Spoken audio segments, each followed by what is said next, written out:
the story of Abraham Lincoln, Chapter 5, Defeat of the Little Giant. Lincoln had worked very hard in Illinois. All this year he was making speeches, educating the people of the state, helping them to understand the big questions before them, making things clear in his own mind by putting them into the clear and simple words that would carry their importance to the minds of others. A great meeting was held,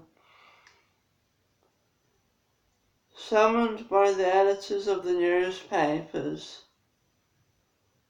that were against the Kansas bill. They invited prominent men from different parts of the country to come and address them. Lincoln was among those who went, and his speech was by far the most important of all that were delivered there. He had not indeed intended to say anything, but he was roused by the weakness of those who did address the meeting. Springing to his feet, he poured out what was in his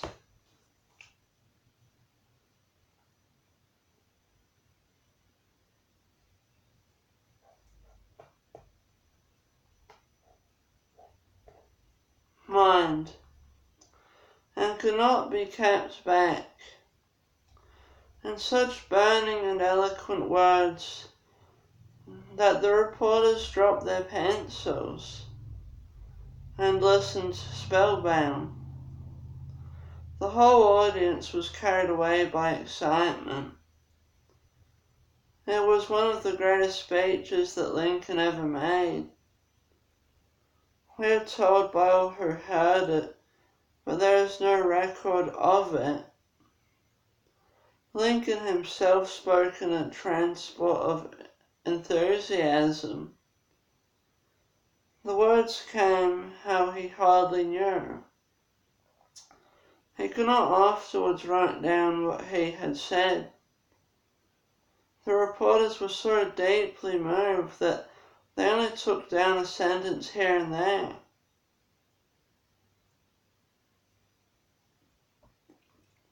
The speech was a warning to the growing Republican Party.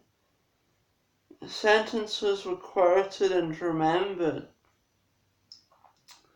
The North was indeed beginning to awaken to the need of uniting against slavery. But it took 4 years before it fully awoke.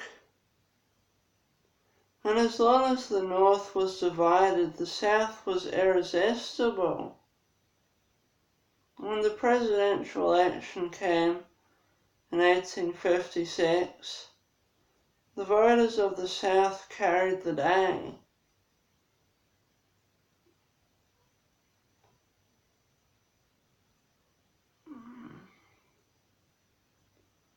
Had a strong man with definite and wise views been elected, had Lincoln been elected, the war between North and South that came 4 years later might have been prevented.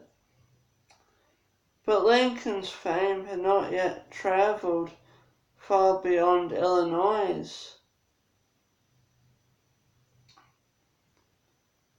He was not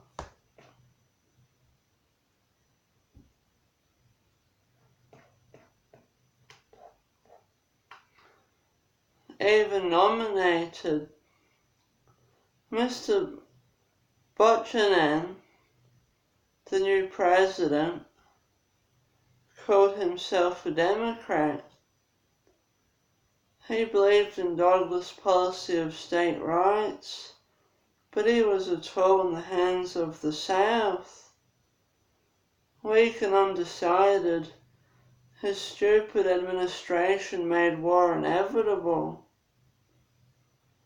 He did not satisfy the South, and he showed the North how great a danger they were in, so that when the next election came, they were ready to act. The Republican Party gradually grew strong. More and more Northern voters came to see that its policy, no extension of slavery, was the only right one. The pro-slavery party in Kansas continued to behave in the most violent way. Civil war continued. In Congress, Charles Sumner made a number of eloquent speeches on what he called the, quote, crime against Kansas, end quote. And in them he openly attacked slavery. One day, as he was sitting in the members' reading room, a Southern member called Brooks came in.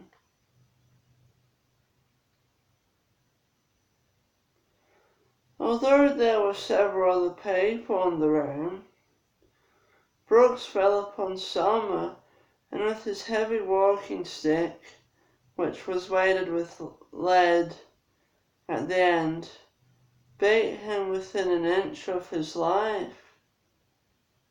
For the next 4 years, Sumner was an invalid and unable to take part in politics.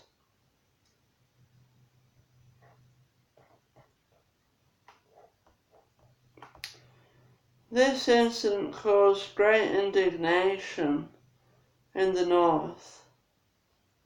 Their indignation was heightened by the attempt to force slavery on Kansas, until it grew in very many cases to a real hatred of slavery itself. But there was still a large party in the North which did not disapprove of slavery. This party was led, of course, by Douglas. Douglas had been successful up till now because he represented the ordinary man of the North, whose conscience was not yet awake, who did not see that slavery in itself was wrong. Lincoln had never really succeeded until now, because his conscience had always been awake, and the ordinary Northerner was not ready to follow him. The whole question of slavery was brought under discussion the next year, 1857, by the famous case of a Negro called Dred Scott. Dred Scott claimed his freedom before the United States courts because his master, a doctor, had taken him to live in the free state of Illinois. The Chief Justice, Taney, was an extreme pro-slavery man. He was not satisfied with deciding the case against Dred Scott. He went much further and declared that since a Negro was property and not a person in the legal sense, he could not bring a case before an American court. A Negro, he declared, has no rights which a white man is bound to respect. The South, of course, was delighted with this verdict. What it meant was this: when the Declaration of Independence declared that all men are equal, and and possess right to life and liberty, what was intended was not all men, but all white men, since black men are not legally men. And yet free Negroes had fought in the War of Independence and signed the Declaration. To the North, such reasoning was hateful. People like Mr. Stewart of New York began to say, if slavery is part of the Constitution of America, there is a law that is higher than the Constitution, the moral law.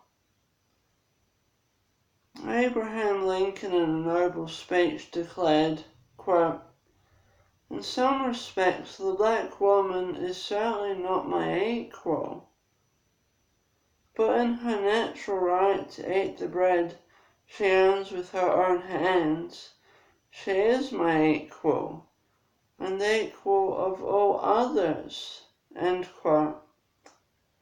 The point was, could a Negro have rights?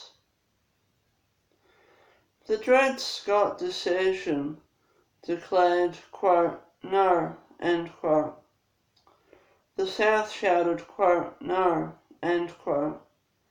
The Republican Party said, quote, yes, end quote. In this same year, a free election at last took place in Kansas, and a huge majority decided that the state should not hold slaves.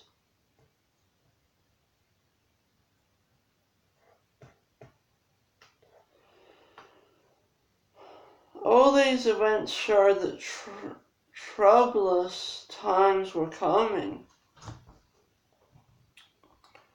In the next year, a set of speeches was made which showed people how things stood. In 1858, Lincoln stood against Douglas as candidate for the state of Illinois. Douglas was one of the most famous and popular men then living in America. He was far the cleverest man and the best speaker of his party. He stood for those who, though they might not want to have slaves themselves, thought that slavery was not wrong, that black men were intended by a kind providence to be useful to white men. If any state wanted slaves, let them have them. Why not? As Lincoln said, quote, Douglas is so put up by nature that a lash upon his back would hurt him, but a lash upon anyone else's back does not hurt him, end quote.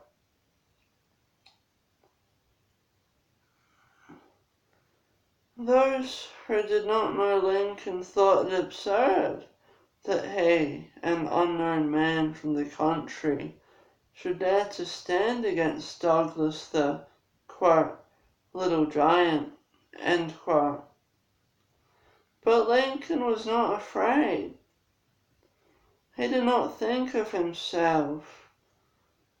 He wanted people to hear what he had to say.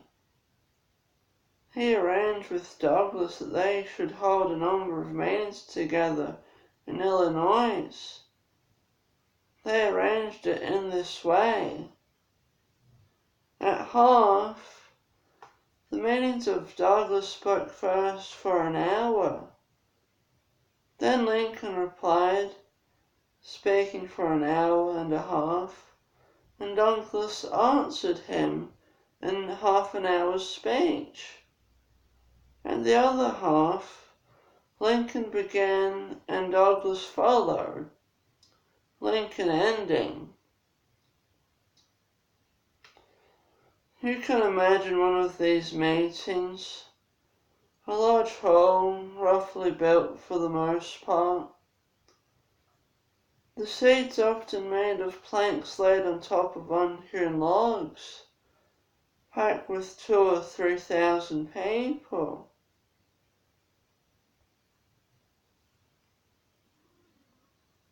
Intensely eager to hear and learn. Some of them were already followers of Douglas, the most popular man in America. All of them had heard of the, quote, little giants, end quote. The cleverest speaker in the States. Immense cheering as Douglas rose to his feet. A small man with a big head, a handsome face with quickly moving, keen, dark eyes, faultlessly dressed. A well-bred gentleman, secure of himself, a lawyer, with all his art at the end of his tongue.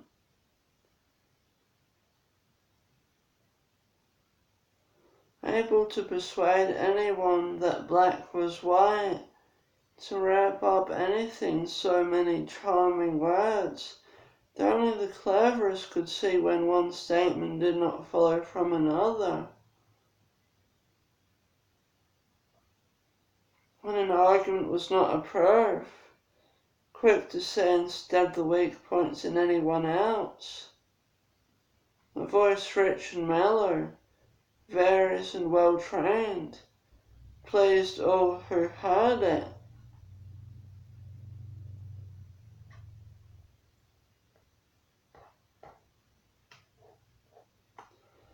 For an hour he spoke, amid complete silence, only broken by outbursts of applause. When he ended, there were deafening cheers, then a pause, and, quote, Lincoln, end quote, quote, Lincoln, end quote, from all parts of the hall. Lincoln seemed an awkward countryman beside the senator. His tall body seemed too big for the platform, and his ill-fitting black clothes hung loosely upon it, as if they had been made for someone else. When he began to speak, his voice was harsh and still, shrill. His huge hands, the hands of a laborer, with the big knuckles and red, ugly wrists, got knotted together as if nothing could unfix them.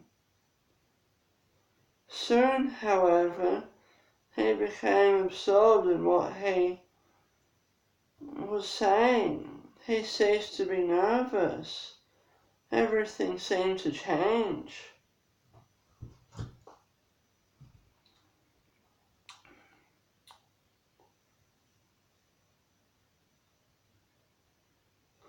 As he forgot himself,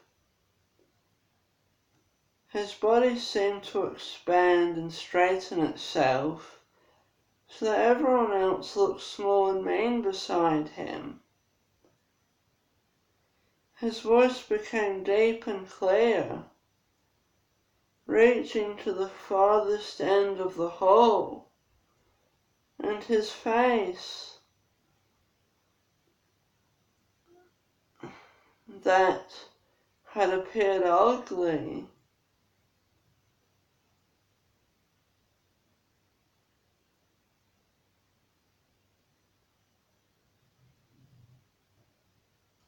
was lit up with an inner light that made it more than beautiful.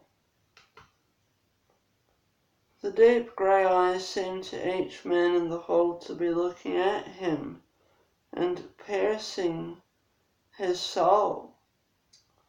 The language was so simple that the most ignorant man in the hall could follow it and understand.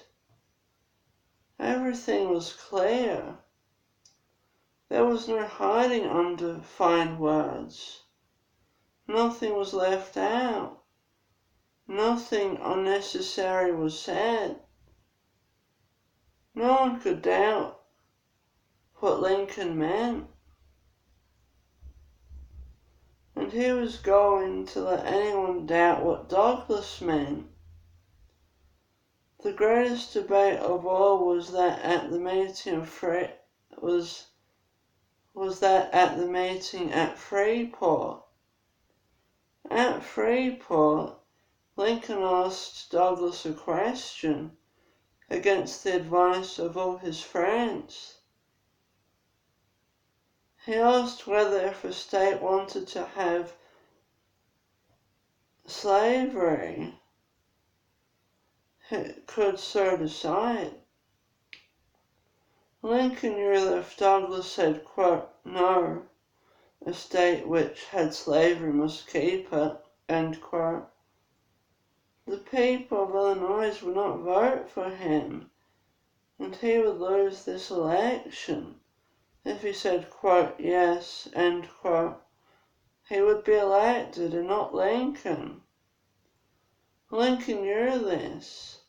He knew that if Douglas said, quote, yes, end quote, he was safe and he would say, quote, yes, end quote. Quote, where do you come in then, end quote, his friends asked him. Quote, why do you ask him this? If you do, Douglas is sure to get in. You are ruining your own chances, end quote. Quote, I do not come in anywhere, end quote, said Lincoln. Quote, but that does not matter. What does matter is this. If Douglas says, quote, yes, end quote, as he will get into the Senate now. But 2 years after this,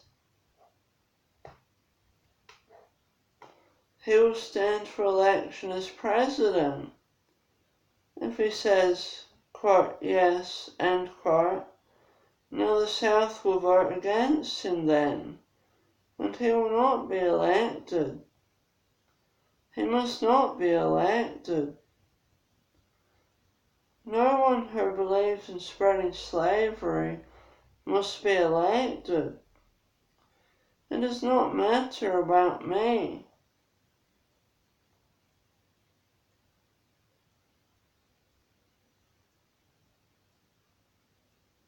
Lincoln was quite right.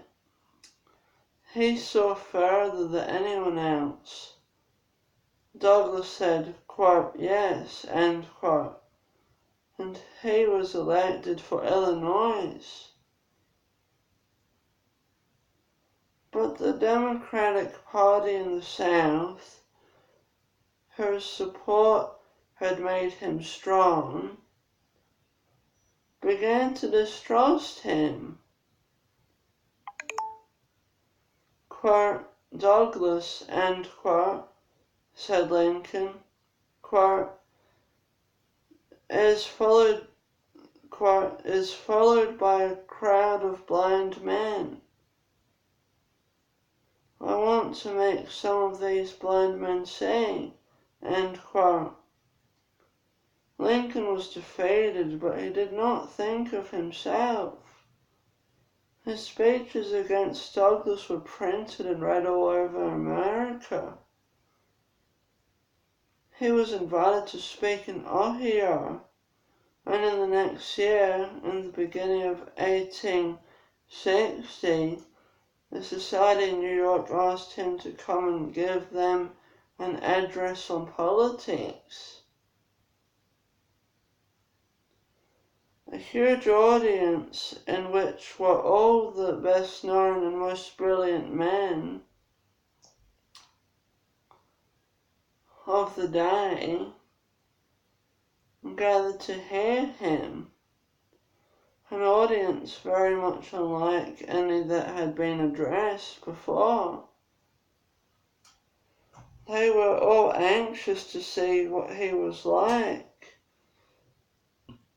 this backwoodsman and farm labourer who had met the great Stephen Arnold Douglas and proved a match for him in argument, whose speeches had been printed to express the views of a whole party.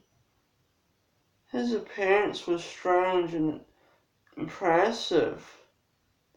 When he stood up, his height was astonishing, because his legs were very long, and when sitting he did not appear tall. His face, thin and marked by deep lines, was very sad. A mass of black hair was pushed back from his high forehead. His eyebrows were black too, and stood out in his pale face. His dark grey eyes were set deep in his head. The mouth could smile, but now it was stern and sad. The face was unlike other faces.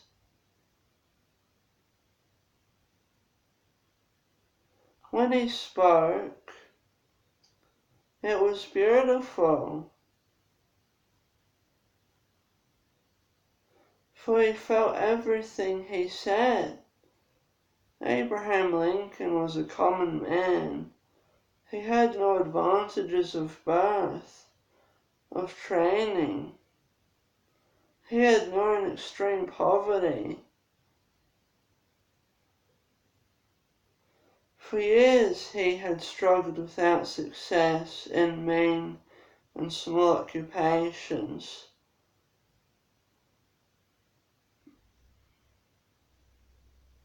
He had no knowledge but what he had taught himself. But no one who heard him speak could think him common. Speaking now to an audience in which were the cleverest people in New York, people who had read everything and seen everything, and been everywhere, who had every opportunity that he had not, he impressed them as much as he had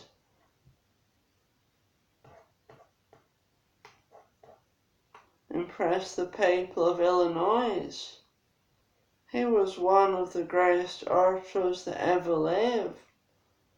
His words went straight to the people to whom they were spoken. What he said was as straightforward and as certain as a sum in arithmetic, as easy to follow. And behind it all you felt that the man believed every word of what he said, and spoke because he must.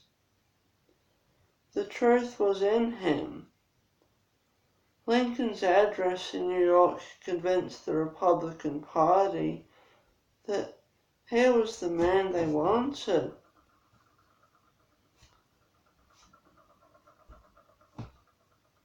In 1860, there came the presidential election,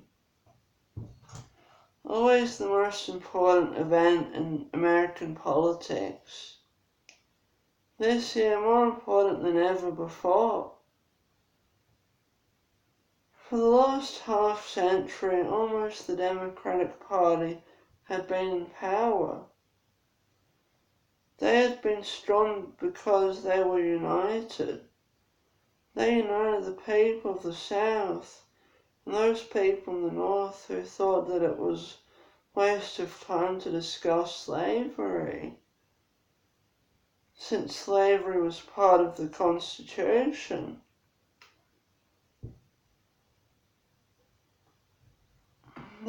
policy on slavery had been to leave it alone. As long as they did this, there was nothing to create another party in the North strong enough to oppose them.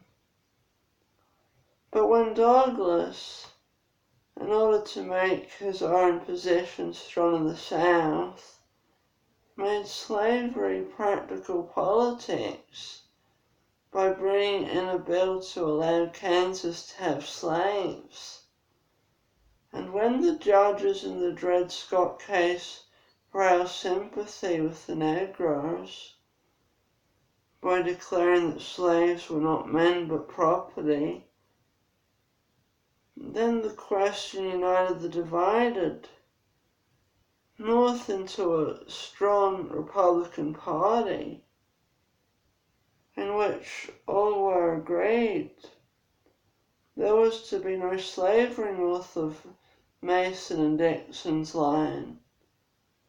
The attempt to force slavery in Kansas split the Democratic Party.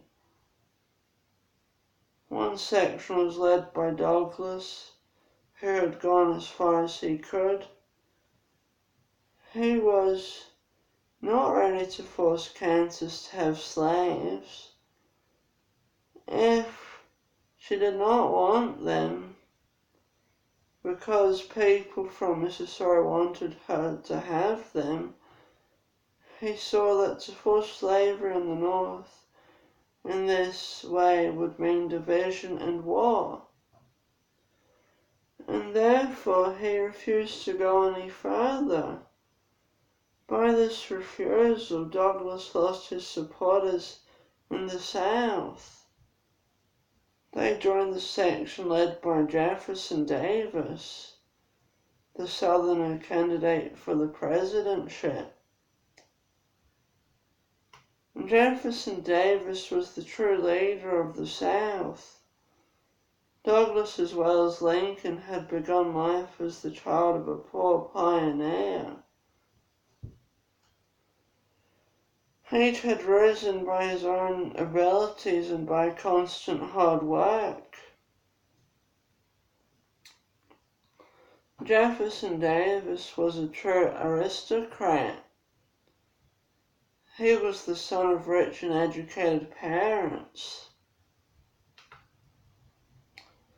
All his life, he had been waited on by slaves and surrounded by every comfort.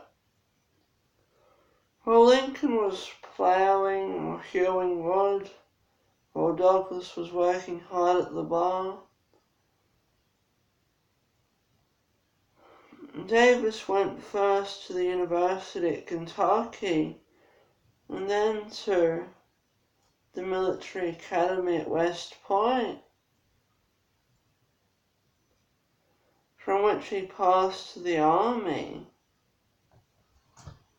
He served as a lieutenant at the time of the Black Hawk War, and it is very likely that he came across Lincoln, who was serving as a volunteer.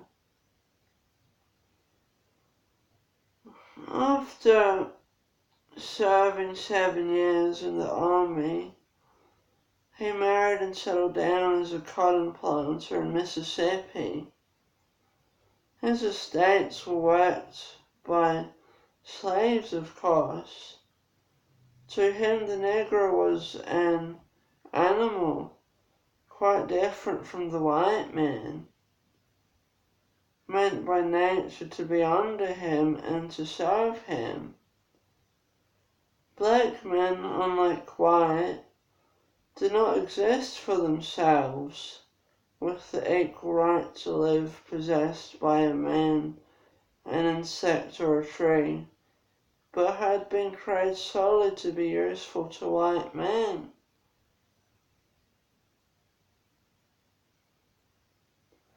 No two men could be more alike than Lincoln and Davis. The groundwork of Davis' nature was an intense pride.